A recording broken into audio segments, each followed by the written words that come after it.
Picture this: a 9-year-old boy, alone on the frozen Mongolian steppe. His father, murdered. His tribe, gone. His family, starving. Within years, this same child would be enslaved, hunted, and left for dead.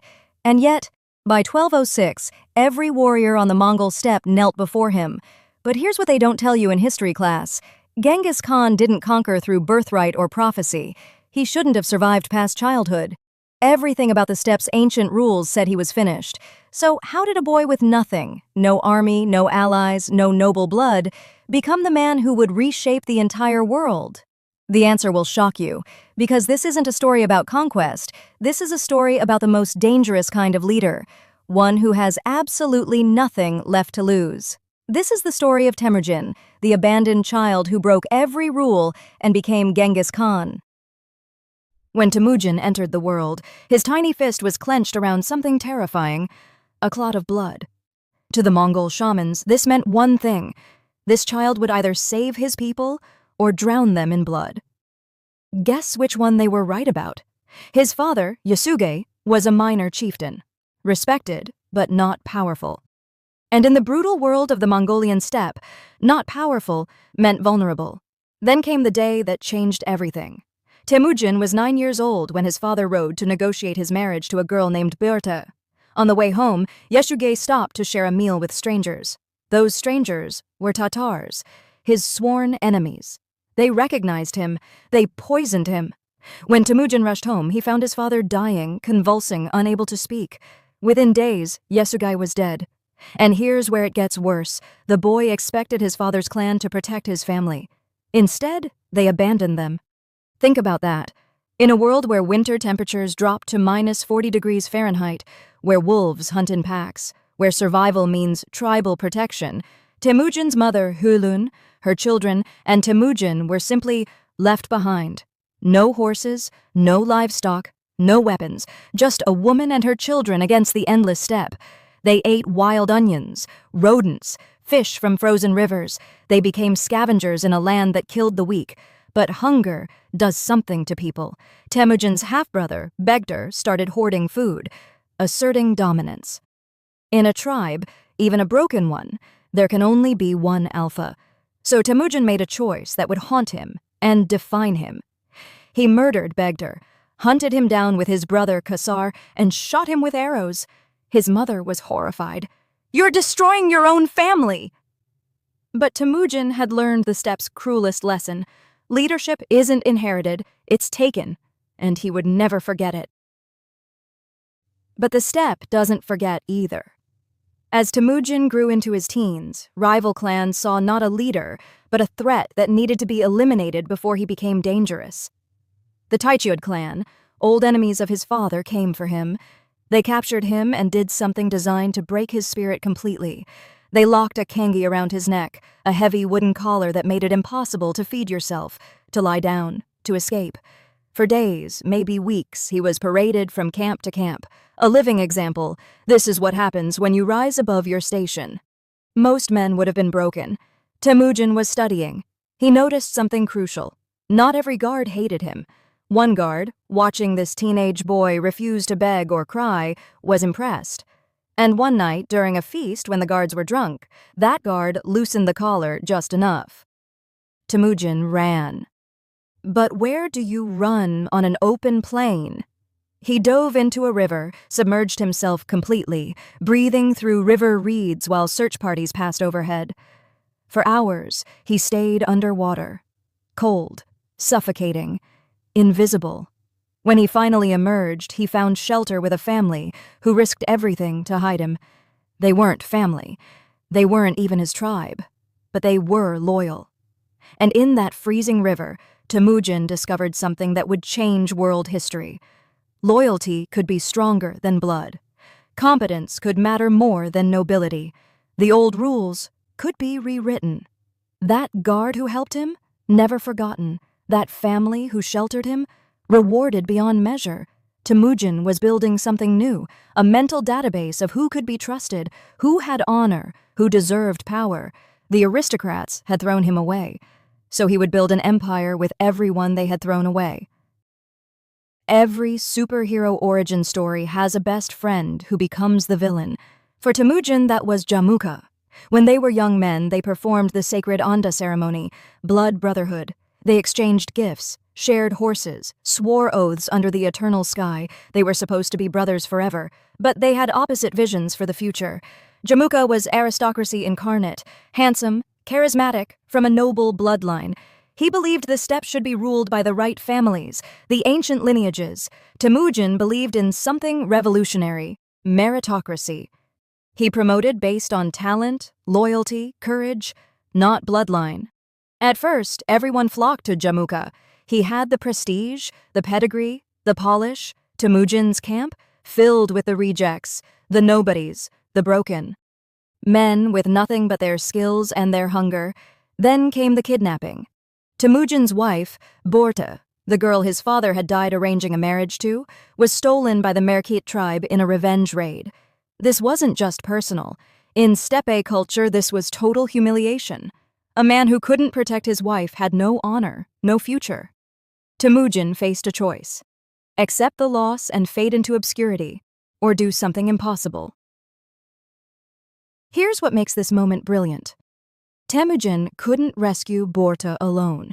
He didn't have the army. So he did something that went against every fiber of his proud, scarred soul. He asked for help. He rode to Togrul, the powerful Khan of the Kurayit tribe, an old ally of his father. He humbled himself, and Togrul, impressed by the young man's courage, agreed. Then Jamukha joined too. The three forces combined and crushed the Merkits. Börte was rescued. Temujin returned victorious. But here's the twist that history often skips. Börte was pregnant when she was rescued. Her first son, Jochi, would forever carry the whisper, "Is he really Temujin's?" Most men would have abandoned her. Temujin claimed the child as his own. Why? Because loyalty, even in the face of doubt, was his code. And that victory gave him something more valuable than gold: reputation. Suddenly, warriors started defecting to his camp, not because of his bloodline, but because he got things done. He rewarded loyalty. He shared plunder fairly. He protected his people. Jamukha noticed, and he hated it. The two brothers began to drift. Jamukha mocked Temujin's followers as low-born rabble.